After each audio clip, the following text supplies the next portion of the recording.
Alright, shove it squad, it's Ring of the Hawk Season 5, the show where we watch back a wrestler's short run with a company, and at the end we shove them a final grade to see if they can do the JOB to the HAWK. Today it's our second tag team of the season. The first was Owen Hart and Jeff Jarrett, which was a lot of fun, though I'd at least like to see today's challengers beat them. This is also a Patreon request by Nexus Fantismo. If you want to make the Hawk talk, sign up today. Okay, it's the Rock and Sock. Will it be something to mock? The Rock and Sock are of course one of the fondest remembered parts of the Attitude Era. Of course, everybody's going to point to the This Is Your Life segment, which was one of the most viewed in wrestling history. But is there more to add for this odd couple? Now, the two had previously teamed up in just one match before the actual start of Rock and Sock, so this match doesn't count as part of their tag team run. The real run begins a year later in the summer of 1999. The team joined up due to attacks from The Undertaker and The Big Show, so these two former enemies were forced together to fight evil or something. The Rock was reluctant to tag up as Foley kept stealing his lines. They do have a clear and comedic chemistry from the jump. Match 1, Raw, tag title match. The challengers, Mankind and The Rock versus the champions, Taker and The Big Show. Our heroes double team The Big Show straight away.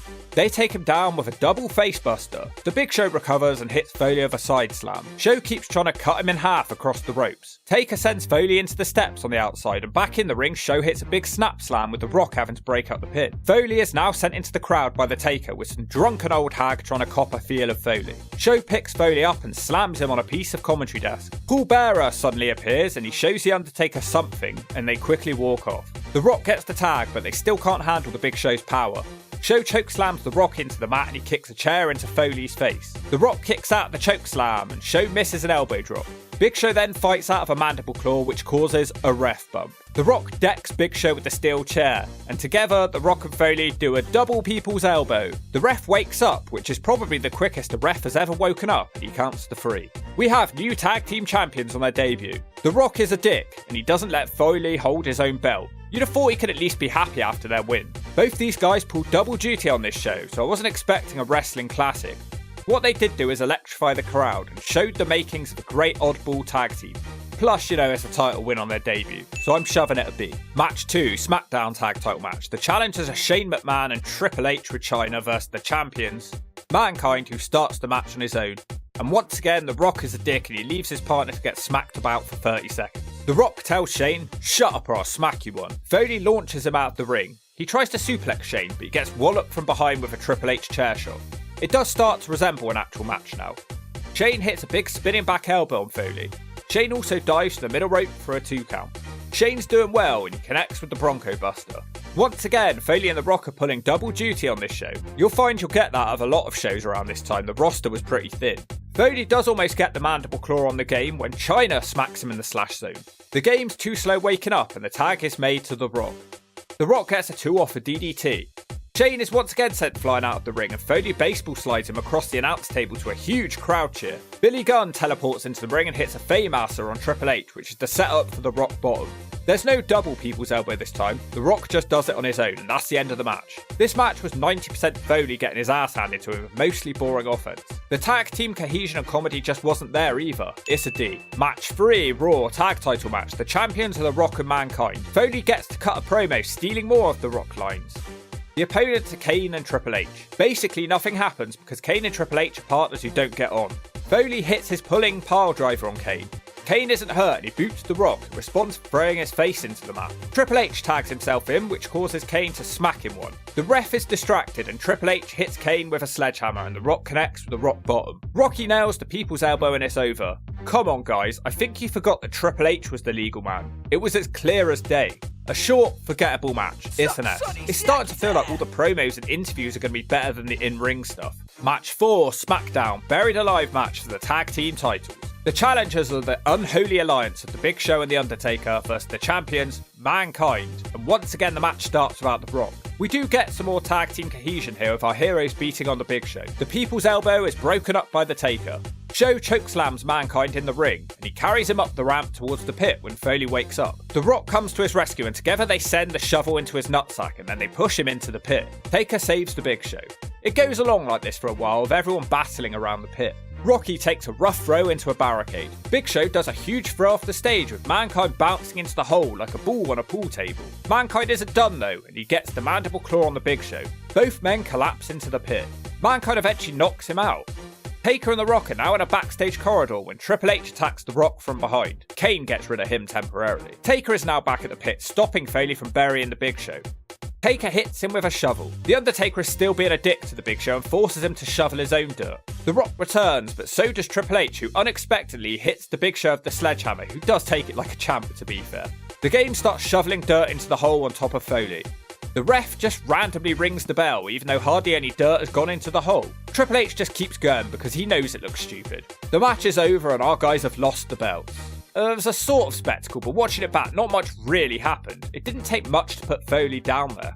Why didn't The Rock end up in the pit? Does he not like mud or something? I don't know, a C, because the Foley stage dive was quite cool. Match 5, Raw Tag Team title match. 3-on-2 Dark Side Rules handicap match. Okay. Mankind and The Rock versus, The Big Show, Mideon and Viscera. The Undertaker can't be bothered to defend his own tag belt. Foley makes short work of Mideon, but the Big Show won't be so easy, who bills him across the floor. Foley is fine and he hits Mideon with the double arm DDT. No pin is made and tags are made instead. The Rock squares off with Viscera, which is just a funny weird image to see. The Rock quickly hits a rock bottom to Big Vis, with the pin being broken up. The lights go out and Kane is here once again. He hits the Big Show with a flying clothesline and sends Show out of the ring. The Rock beats Mideon with a rock bottom and a people's elbow, with Foley watching on.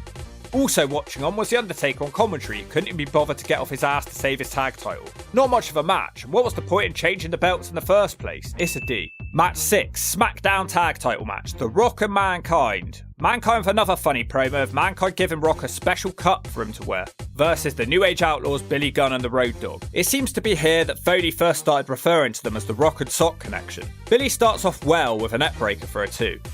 Mankind crushes his nutsack and hits a knee to the noggin. Rocky in with the Road Dogg now. The shake, rattle and roll doesn't connect and Rocky hits a Samoan drop, which I'm pretty much okay with. Mankind rejoins the match with headbutts. He destroys Road Dogg in the corner and leg drops his nutsack. Billy just can't get in there. Mankind is wrestling this one in a heel style. The Road Dogg still can't hit the shake, rattle and roll and the Rock smacks him in the nutsack. What the hell do they have against the Road Dogg's nutsack? He does manage to hit a back suplex on Mankind and tags are made. Billy Gunn is probably the master of the hot tag in my opinion, and he's working in short bursts, which is his strong suit. The Rock clotheslines him down and somehow tags Mankind whilst he's already in the ring. The match breaks down and Mankind is sent into the Rock and Billy Gunn hits the Famouser for the 3. Wait, why do the tag team champions keep changing? That was a pointless title reign. There's a bit of heat between The Rock and Mankind. Not much of a match, it's a D. Match 7, SmackDown. The British Roid Dogg and Val Venus, okay, versus The Rock and Sock Connection. Check out Foley's jacket. Mankind batters Venus next to a tray of dog turd. Hopefully that doesn't represent this match. It gets better with The Rock and Val in there. Rocky hits a big DDT and the Roid Dogg breaks up the pin. The Rock tries to finish the Roid Dogg off when the match breaks down and The Rock is double teamed. Val hits The Rock with a fisherman suplex for a 2. That seems to wake The Rock up, who hits the Samoan drop. Mankind has the tag and he hits a low blow on Val and sends them into each other. Mankind tries to go for Socko, which is broken up and they brawl on the outside. The Rock is hit with a chair, which makes him care. Mankind pulls out his sock, causing Val to dump in his nappy of fear and run away. The Rock is left alone with the Roid Dogg and he puts the tray of turd into the ring. He rock bottoms the Bulldog into the tray of diarrhea. The Rock now considers the people's elbow, but it turns out he doesn't want to get covered in crap. Then the match just randomly ends without a finish. Not great again, and would it hurt Foley to have to finish the match for once? Another D, they might not beat the Wild Nuggets at this rate. Match 8, SmackDown Tag Title Match. The champions of the New Age Outlaws versus the Rock and Sock Connection. This one is called the final time the Rock and Mankind will team up together. But hey, my, Rock and Sock will never die. The Rock and Billy Gunn wrestle the opening section and it's pretty good. Gunn gets a 2 off a net breaker, but The Rock counters the Famouser. Foley does his own version of the shake, rattle and roll and pays for it with a boot to the nutsack. The Dog tries to do it now to Foley, but comically he falls down before the final punch connects. Rocky then has to break up a pump handle slam. The Dog can't do much against The Rock and catches a big elbow to the face. Billy Gunn has one of his awesome hot tags in this match, punctuated with a pile driver on Foley, and The Rock has to break up the pin. The Road Dogg gets back in and he drop kicks Foley, who's on his knees, and he didn't say please. Yet another double down. This match is probably the best showing so far. The Rock gets his own hot tag and the crowd are eating it up. Rock bottom to Billy Gunn, but the Road Dogg breaks up the pin. Back in the ring, Foley gets a 2 on the double arm DDT to Billy Gunn. Pretty sure they weren't legal, but never mind. The mandible claw is broken up and then there's a ref bump. Billy Gunn hits the Famouser, but no ref. Then Crash Holly randomly rushes the ring. Yeah, you heard that correctly, Crash Holly. He hits Foley with a bat by mistake. Hardcore Holly also interferes and hits Billy Gunn with a belt. Foley makes the cover for the 3. The Rock really doesn't look very happy about the prospect of a 3rd title reign with Mankind. Why did he agree to do the match then? And why on earth are the tag belts changing on a weekly basis? It's the best match quality so far, and the character work is more interesting, with The Rock seemingly completely fed up with teaming with Foley. It's a B. Match 9, Raw Tag Title match, the champions of the Rock and Sock Connection. Rocky's coming into this one with injuries from a sledgehammer, and Mankind is unhappy that his book was thrown in a bin. He thinks The Rock did it. He looks depressed, and the challengers are the Holly cousins. Foley doesn't even want to do this match and leaves The Rock to get beaten down. The Rock does manage a comeback with Hardcore Holly when he hits a snap slam. Hardcore quickly shuts him down with a side slam for a 2. Crash flies off the top with a punch to the gut. The crowd start chanting Rock and Sock. They love this team. This chanting starts to encourage Foley. Rocky hits a botched neck breaker on Hardcore Holly. Hardcore is fine and he drop kicks The Rock back for a 2. It's Hardcore Holly now with a big suplex, but like a moron he decides to get into Foley's face, who wasn't doing any harm. This all gives The Rock time to recover and manage an ugly mid-ring collision. Crash gets back in with another diving punch to the ribs. Crash puts on an arm bar as more chants of Rock and Sock ring out. Rocky eventually hits a Samoan drop as Foley finally stands up. The Rock is now fired up and he almost beats Crash with a DDT. Hardcore also gets a DDT. Hardcore Holly randomly tries to dive, but he's caught with a rock bottom. The ref is distracted as Triple H runs out and pedigrees The Rock. You have got to be kidding me, yet another damn title change. And for the second time in this video, somebody can be bothered to get off their fat ass to save their own belt. This is a horrible couple of months for the reputation of the tag titles. I'm sorry, it's an S. How can Rock and Sock be 3-time tag team champions in 1.5 months? Match 10, Raw. The Big Boss Man and Prince Albert versus The Rock, who says he doesn't want a partner, he just wants the people to be his partner. But despite that, Foley can't take his beating anymore after seeing The Rock double teamed and he's his partner. He tags in with a double arm DDT and keeps doing mandible claws. The Rock comes back to the ring to hit Albert with a rock bottom. The Rock does the people's elbow to him too, and Foley makes the pin for the 3. Nice character work, but not much of a match to be seen. It's a C. Match 11, SmackDown. The Rock and Sock Connection versus the Holly cousins again. Al Snow is jealous of The Rock and Foley's friendship. Not sure why, The Rock doesn't even like Foley. Hardcore gets her started with a big drop kick on The Rock. Crash can't do anything though, and The Rock DDTs him. Hardcore helps Crash out by smacking Foley off the ring apron. Hardcore hits a big time suplex on Mankind. Unfortunately for him, he misses his diving elbow drop. The match breaks down and Crash is left in the ring alone with The Rock. He gets a spine buster and he's beaten with the people's elbow. Unbelievably, The Rock and Sock Connection are now named the #1 contenders for the tag titles. Surely not. It's a D. Match 12, Raw, 6-man tag. Well, that makes a change. D-Generation X take on The Rock and Sock Connection and Kane. We start off with Kane, who is not a member of The Rock and Sock Connection.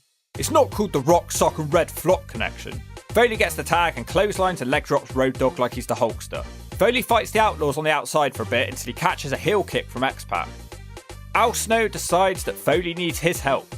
Pac continues kicking Foley, this time in the corner and another in the middle of the ring. Foley kicks out the pin as Billy Gunn is tagged in. He does one splash and tags X-Pac back. Pac tries a Bronco Buster which is countered with the sock. Pac smacks him in the nutsack, but The Rock has the tag. The Rock hits a DDT causing the match to break down. In the middle of the chaos, The Rock hits rock bottom on Billy Gunn. Al Snow climbs into the ring and starts giving people head. The match is thrown out for DQ. Rocky takes out his anger on Al Snow as Foley watches on. What a weird love triangle we have here. Quite a fun match, it's a C. Match 13, Raw Tag Match, The Rock and Sock Connection versus Al Snow and Chris Jericho? Well, I didn't expect to see these two teaming up. Chyna smacks Jericho out from behind and the match is on. It's a chaotic brawl around the outside. They do get in the ring and The Rock almost wins off a Samoan drop. Mankind gets rid of Snow with a baseball slide into a steel chair. Unfortunately for him, Jericho drop kicks him away. This is really chaotic. There's a really weird spot in this match where Snow and Jericho look like they're hugging each other on the top rope. They then try stereo missile drop kicks, but it looks like trash. The Rock hits a DDT and a spine buster with Al Snow breaking up the pin. He double arm DDTs Al Snow as Jericho and The Rock brawl away. The Rock hits the rock bottom on the ramp and Foley gets the mandible claw on Al Snow. But the Outlaws assault The Rock on the ramp and the match is thrown out. No idea why it wasn't a DQ. The Rock is the only man left standing tall as usual. A really fun match with the crowd highly invested. Shame about the finish, it's a C. Match 14, Armageddon 1999, tag title match. Wow, I can't believe it took 14 matches for them to finally get on pay-per-view. The challenge is The Rock and Sock Connection versus the champions of the New Age Outlaws. The Road Dogg looks genuinely upset that The Rock is cheered over him. It's a strange start here as Road Dogg and Mankind have a friendly, slow exchange. Mankind leg drops the back of his head, which is a bit less friendly for a two.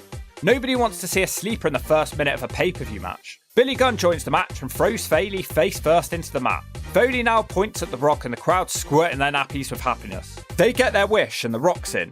He considers burying Mr. Ass again. The Rock comically beats up Billy whilst he has a shirt over his head and he clotheslines him down. Foley comes back in to silence. The comedy team make an interesting point here that anybody would be popular if they were teamed up with The Rock in this era. Let me know what you think of that. Is Foley's importance overstated in this tag team? I'm not saying it is, I'm asking you. The match completely breaks down and we get crowd brawling. After a long down period, Billy Gunn randomly hits a diamond cutter to The Rock. It's just a 2 though. Later on, the Road Dogg thrusts into The Rock but regrets it. The D-O-double-G isn't put off and he big boots him. Another sleeper hold is applied, this time by Billy. The Rock fights out of it and hits the float of a DDT for a double down. Mankind gets the tag and he frantically hits anything that's moving. He dodges a Billy Gunn splash and nails the Bulldog. Once again, Foley fails on a shake, rattle and roll and smacks out the ref. This is a ref bump. He hits the pile driver on the Road Dogg but no ref. Then there's an ugly connection with Billy Gunn for a second ref bump on the same ref. The Rock tries to send Billy out of the ring but he struggles. Foley hits the double arm DDT on the Road Dogg and pulls out his sock. Al Snow runs into the ring and he hits Mankind with head. It should be over, but no, The Rock interrupts the referee's count. He charges after Al Snow and throws him into a helicopter. Back at the ring, Foley is hit of a ring bell, but he still kicks out the pin. Billy Gunn hits a pile driver on Foley for another 2 count. Foley eventually manages to send Billy Gunn overhead and he makes the Road Dogg fall in his nutsack. The tag is made to The Rock. He hits a Samoan drop on Billy, a spine buster on the Road Dogg, and a rock bottom to Billy. The Rock makes the cover, but Al Snow is back again. The match is thrown out, so The Rock and Sock will not be 4-time tag team champions. At least The Rock gets to stand tall, just like he always does. Another B, pretty good. Match 15, Raw tag match. The Rock and Sock connection versus the Dudley Boys. The Rock doesn't know who the Dudleys are. I mean, it's the early days of the Dudleys in the WWF when Bubba was from the south with a stutter. He sure didn't mutter. Bubba screams "screw you" and suplexes The Rock. Devon's in now, he gets smacked in the slash zone. A steel chair is introduced but the ref stops Bubba and The Rock takes him out. The bell rings and the Rock and Sock connection are declared the winners. The McMahon-Helmsley regime disagree and they restart the match under no DQ rules. The Rock's swinging this steel chair around like it's 1998. The Dudleys are destroyed. Bubba pleads with The Rock in the ring for mercy but he doesn't get any. Bubba manages to wake up and gets his own 2 off a side slam. He tells the ref that the count was wrong, but The Rock has the ref's back. The Dudleys start teaming up on Foley. Not sure why The Rock doesn't help when it's a no DQ match. The Dudleys hit "What's Up" on Foley before it was even called that. We get a double down after a Foley DDT and then Foley tags The Rock. Bubba gets a Samoan and Devon gets a spine buster. The Rock hits the people's elbow on Devon, yet it's not over as Bubba smacks the ref one. The Helmsley crew are back again with a new referee who is a man in a Vince McMahon mask. He rolls Devon on top of Mankind and he fast counts the 3. The masked moron turns out to be Al Snow. Yeah, that was some good fun, I'll give it a B. Match 16, 8-man tag match. D-Generation X take on the Acolytes, The Rock and the Sock connection. The Rock and Billy Gunn start out jaw-jacking each other. Rocky spans signatures and finishers for a bit. He's doing this one all on its own, he seems. He almost wins before the pin is broken up and the APA wrestle the next part of the match. We move on to see DX are too scared of Mankind and the Game is left on his own. Everybody else leaves too, so we're just left with Foley in the Game. Foley hits the double arm DDT and looks for the claw. He makes sure to carefully position himself just in front of Stephanie so she can grab his foot. Foley wimps out on giving her the claw and the Game jumps him. Triple H smacks Foley with the ring bell who flies across the commentary desk. The Game isn't done though and he pedigrees Foley through the commentary desk. He gets him back into the ring and connects with another pedigree for the 3. Foley's shown that he isn't afraid to take the big bumps, but I have to admit I expect there to be more in this video. It's a C. Now after this, the McMahon-Helmsley crew forced Foley and The Rock to compete against each other in a pink slip on a pole match. The Rock would win that one and Foley would be fired. It led to The Rock finally acknowledging that he respected Foley and he didn't want him to be fired, and Mankind would later return, but the Rock and Sock connection wouldn't return. Well, except in 2004. Match 17, final match, WrestleMania 20. Evolution versus the Rock and Sock connection in a 3-on-2 handicap match. The match starts out like a house on fire as the Rock and Sock dispose of Evolution. Rock throws some shots in the corner on the Nature Boy, and then he gives him a back body drop. Rock also gives Flair a second back body drop on the outside, where Foley then randomly jumps off the apron with an elbow. Randy Orton is set up in the Tree of Woe, followed up by Foley giving him a diving shot, and then The Rock giving Randy a punch to the nutsack. Flair manages a cheap shot on The Rock, but The Rock just smacks both he and Batista off the apron in return. It's Flair with the chops now, with a side of styling and profiling before The Rock cleans him out of a clothesline. Foley gets the hot tag and starts firing away on Evolution before Batista stops the DDT attempt. Randy tries to attack Mick on the outside, but Foley looks to choke the life out of Orton. Flair stops this attempted manslaughter and then Foley goes sailing over the stairs. Batista with some mounted hammer fists on Foley leads to the mandible claw attempt, which is thwarted by Orton. After a while, The Rock finally gets the hot tag and starts giving Evolution the business, where Batista lands a spinebuster on the Great One. Ric Flair attempts the People's Elbow, but Flair takes too long as The Rock kips up and starts attacking again. The Rock catches Dave with a DDT and then lays out Flair with the spinebuster, with a little touch of the Flair-style People's Elbow. Randy attempts the RKO, but The Rock rebounds the rock bottom. Flair grabs a chair from ringside as Batista lands a Batista bomb on The Rock, but the ref is distracted. The ref stops being distracted, but The Rock kicks out the pin. Mr. Socko makes a run in, but RKO out of nowhere and the match is over. Solid matchup for these two teams. It could have been a little bit better at its moments, so let's end this on a lukewarm send-off with a C. Game over. Now on reflection of this video, it's crazy just how much The Rock overshadows Foley at times. I think it's the difference between being a wrestling star and a bona fide celebrity. I'm not hating on Foley, but most of the time the crowd just wanted Foley to hurry up and tag The Rock in. It was fun for comedy, but it's just so hard to stand on a stage with The Rock and be on his level. I don't think the comedy stuff would have worked out with Foley, but could The Rock have teamed up with anyone else? You guys have to let me know if Foley was an important part of this team. Now that being said, he did better than most people could have done. The actual match quality was pretty average with 1 or 2 Foley bumps, but on the whole this was missing some high profile matches. So I am going to give this one a final grade of a B, mainly only for the character work and mic work, which was a fair bit better than Slap Nugget. I mean, Foley and Rock were part of the most viewed WWE segment, so I can hardly call it bad. A B is fair, and if you don't agree with that, I don't care.